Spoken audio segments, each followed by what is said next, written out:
मैथिलीक समस्त स्नेही अनुरागी श्रोताका राजीवक नमस्कार। श्रोतागण साहित्यिक यात्रा के नव कड़ी लऽ आई पुनः हम अपना यूट्यूब चैनल मैथिली स्नेही के माध्यम से अहाँ सबके समक्ष उपस्थित भेलहुँ हँ। आजुक जे कथा यात्रा छै, कथा यात्रा के सूत्रधार छथि अपना मैथिली साहित्य के प्रतिष्ठित रचनाकार प्रोफेसर मायानन्द मिश्र। प्रोफेसर मायानन्द मिश्र के आरो रचना सब हम एहिसँ पहिले रखने छी। आई एकटा हिनकर नव रचना हम अहाँ सबके समक्ष राखि रहल छी। रचना से पहिले एकटा बात कहऽ चाहै छी, जँ केओ गोटा नव छी, हमरा एहि चैनल पर पहले बेर देख रहल छी वा सुनि रहल छियै तऽ चैनल सब्सक्राइब कऽ ली से आकांक्षा। तऽ बेस लेल जाउ आजुक ई रचना के शीर्षक छियै वांटेड। वांछित, वांटेड।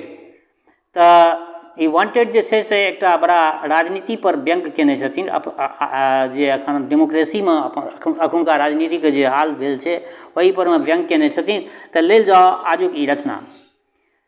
तिलकल माथ पर खदरक गांधी टोपी, जमुनिया रंग के देह आ बगुला रंगक उज्जर धबधब खदरक अंगा, कारांकुल सनक टांग में खदरक लील देल धोती पहिरने चोचाई कामैत आबि कऽ बैसि गेला कुर्सी पर। आगू में खदरक कप्पा से झाँपल टेबुल, किछु कागज पत्तर, कोठली के दीवार पर एक हाथ में लाठी नेने गांधीजी, दोसर दिस कोट पहिरने, गाल पर बामा हाथ रखने चिंतनक मुद्रा में नेहरू जी आ करिया नमका कोट पहिरने दिसैत राजेंद्र बाबू। दोसर दिस एकटा कैलेंडर, ओकर नीचाँ छोट छीन एकटा बंद अलमारी आ ओकरा माथी पर पेनी में चदरा से लपेटल ललका बड़का चिलम मुँह बौने।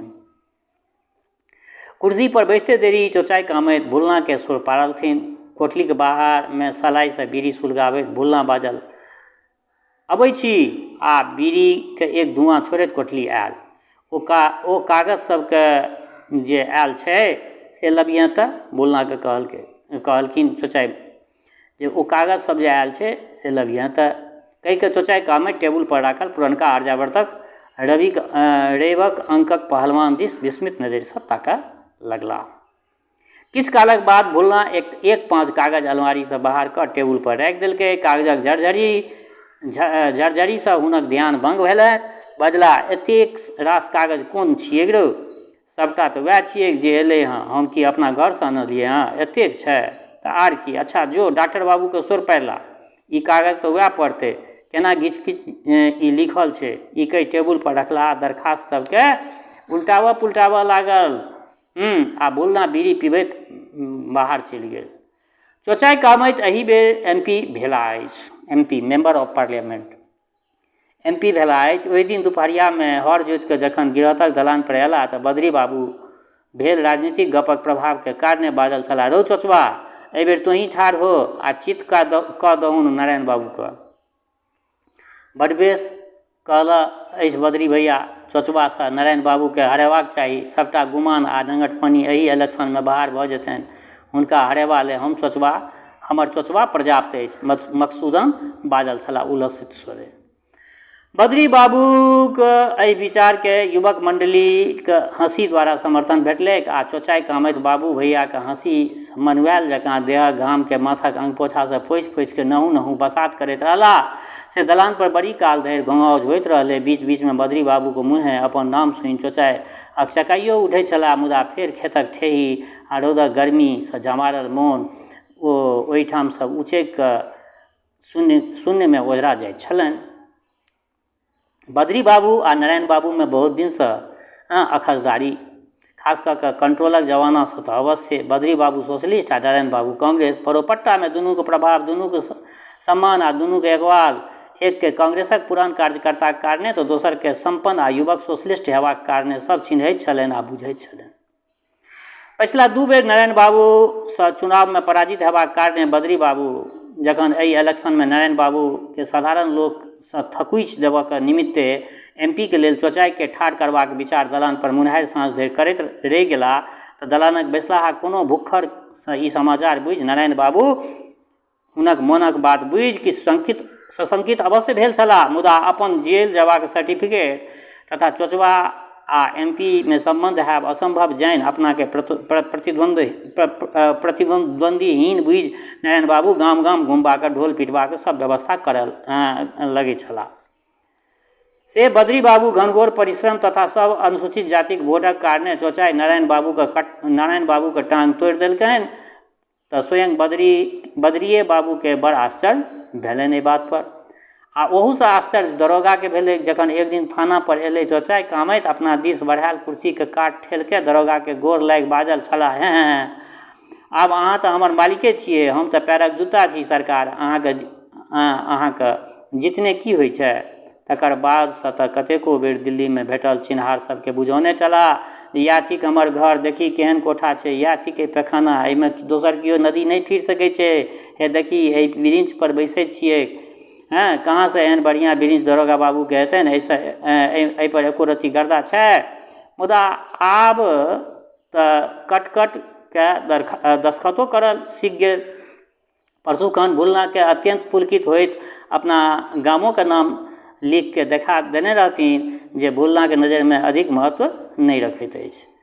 दरखास्तक किछुए पाँति बिसैत आ विस्मित होइत चचाई कामैत फाटल आँखिए देखने हेता कि चौखटि पर रबड़क टायरवला चप्पलक आवाज संगे डॉक्टर साहब प्रकट भऽ गेला। डॉक्टर साहबके जखन हनीमैनक फोटो आ दोकानक साइन बोर्ड टाँगैके लेल रहि गेल छलनि, तखने गलीके मोड़ पर मकानवलाके केबाड़के बंद कए भविष्यके फेर कहियो अधिक पूंजी लगाके डिस्पेंसरी खोलबाक विचारसँ हनीमैनक फोटो बाकसमे राखि कोनो मिडिल स्कूलमे नौकरी करबाक इच्छासँ दौड़ धूप करै छलाह। ई तेसर मास बीत रहल छलनि, नौकरी नहीं भेट सकलनि अछि से डॉक्टर साहबके अबिते देरी चचाई कामैत हड़बड़ाके उठला आ कोचाके धोतीसँ दोसर कुर्सीके कान झाड़ैत बजला, आओ आओ डॉक्टर बाबू आओ, हमरा बजौने छी, ई पूछैत डॉक्टर साहब कुर्सी पर बैसि गेला। हाँ कने दरखास्त सबके देखियौ, एक पाँच एलैक अछि, लगैत अछि जेना उजाइ चढ़ल ओ माछक तहिना, हैं आ दरखास्त सबके दोसर दिस ठेलियाबैत चचाई कामैत बाजल, ओ प्राइवेट सेक्रेटरी बला, हाँ कतेक छै, कने गनियो दियौ न, हमरा तऽ 20 सँ आगू गनैए नहि अबैत अछि। की पूछै छी डॉक्टर बाबू, बुढ़ारीमे जे लिखल रहै से के बाँटि लीतै, हमरा आरू तऽ मुरूख भेलिए, हैं ठोर बिचकाबैत जायमे एक नूरा तमाकुल ठूसल छलैक। चचाई कामैत बजला, अच्छा अच्छा हम गनि लै छी, ई कहैत डॉक्टर साहब गनऽ लगला। तखन 15-20 मिनटक बाद डॉक्टर साहबक मुँहसँ बाहरल 1783, तऽ चचाई कामैत प्रायः पूरा संख्या नहीं बुझि सकबाक कारणे डॉक्टर साहबक मुँह बकर बकर ताकऽ लगलखिन। किछु कालक बाद बुझलखिन जे क्या 20 भेलै यौ। थोड़े कालक बाद जखन कागज पर जोड़ि जाड़ि कऽ डॉक्टर साहब बजला, 89, 20, 300, तऽ चचाईके पहिनहिसँ ई कठिन बुझना गेलनि, तेँ हारि कऽ बजला, तऽ एतेक रास किया गेलै हँ हमरा, एक गोराके खगता छै। डॉक्टर साहब कने गुम होइत फेर ठोर पर पातर मुस्कानक संग बजला, सगरो इएह हालत छै चचाई बाबू, एकटा जगह मात्र छै मैट्रिक आ दरखास्त दैत छै हजारक हजार IA BA MA वला सब, मुदा तैयो ओकरा लोकनिके नहि होइत छै, सरकारक बड़ खराब हालत छै।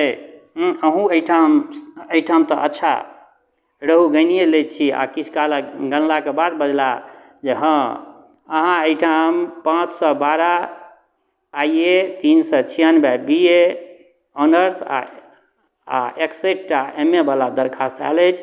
अरे राम रे राम, एहनो होइत अछि, तखन की, जकर करम जोर हेतै तकरे हेतै जगह, आर की, ई कहि डॉक्टर साहब टेबुल पर एकटा दरखास्तके उठाके पढ़ऽ लगला। दरखास्तक अंतमे स्वाभाविक रूपे जतेक सुस्त लोकके हेबाक चाही ताहिसँ हम किछु बेसी छी। आइ धरि 8 साढ़े 8 पहिने कहियो ओछानि नहि छोड़लहुँ अछि।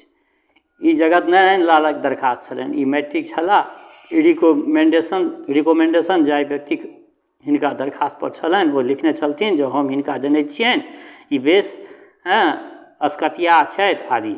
ओहि दरखास्तके डॉक्टर साहब कोन दिस फेकैत बजला, ओ ठीके बता, भरिसक बदमाशी केने अछि, अच्छा दोसर पढ़ै छी, आ दोसर उठेलनि, ओ कोनो BA ऑनर्स वलाक छलनि, दरखास्तके ऊपर छलै जे हम तेहन अस्कता छी आ सुस्त जे जाड़ मासक रातिमे खयबाक लेल उठबो नहि करै छी, आदि आदि। डॉक्टर साहब अकच्छ भऽ कऽ दरखास्त पटकि कऽ चचाई कामैत दिस ताकऽ लगला, बजला, की बात छै, एना किया लोक लिखलक अछि यौ, हम की जानऽ गेलियै। चचाई कामैत मुँह बिचकाबैत डॉक्टर साहब दिस तकैत उत्तर देलखिन, अच्छा आरो पढ़ियौ, ई कहि डॉक्टर साहब टेबुल पर सँ दोसर दरखास्त उठा लेलनि, ओ कोनो 3rd क्लास MA वलाके छलै। ओ अंतमे लिखने छलाह अपन परिवारक कथनानुसार हम अपन जन्मकालमे हाथ पैर नहि फेक घनघोर सुस्तिएके प्रदर्शन केने छलहुँ आ वयसक वृद्धिक सङ्गे ओकरो वृद्धि अवश्य भेलै, ई कहि कऽ मात्र समयटा नष्ट करब हैत तखन।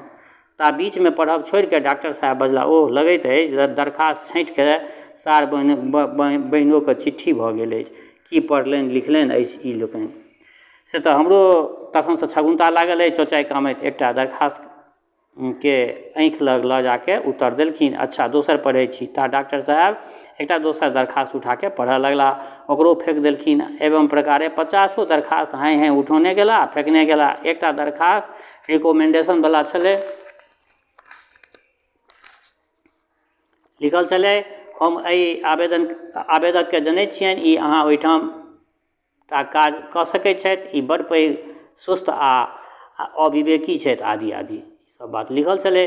अरे की बात छै? अत्यंत उत्तेजित होइत डॉक्टर साहब चौचाई कामैत दिस ताकैत पूछलथिन, सएह तऽ हमरो आरू की जाने गेलिए। अच्छा हम जे लिख के देने छलहुँ वांटेडक रफ से कहाँ छै? से तऽ इएह छै। आ तुरते टेबुलक दराजसँ डॉक्टर साहबसँ ओकरा खोलब आ लगायब सीख लेने छलाह। एकटा छोट छीन कागज बाहर केलनि। डॉक्टर साहब ओकरा अपना हाथ लऽ कऽ पढ़लनि, हमरा एकटा मैट्रिक पास व्यक्तिक आवश्यकता अछि, प्राइवेट सेक्रेटरीक हेतु जे खूब चुस्त आ विवेकी होइत, दरमाहा 85 टका आरम्भ हैत।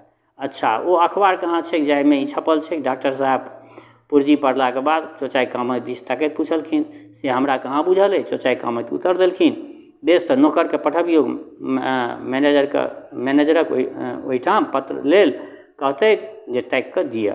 आ तखन ठुट्ठू बीड़ीके अन्तिम सोंठ खींचैत पत्र लेने भुल्ला आयल तऽ चौचाई कामैत भुल्लाके धुआँ दिस सतृष्ण दृष्टिए ताकऽ लगला आ डॉक्टर साहब उचैक कऽ ओकरा हाथसँ पत्र लए पढ़ऽ लगला, हमरा एकटा मैट्रिक पास व्यक्तिक आवश्यकता अछि, प्राइवेट सेक्रेटरी हेतु जे खूब सुस्त आ अविवेकी होइत, दरमाहा 85 टका आरम्भ हैत।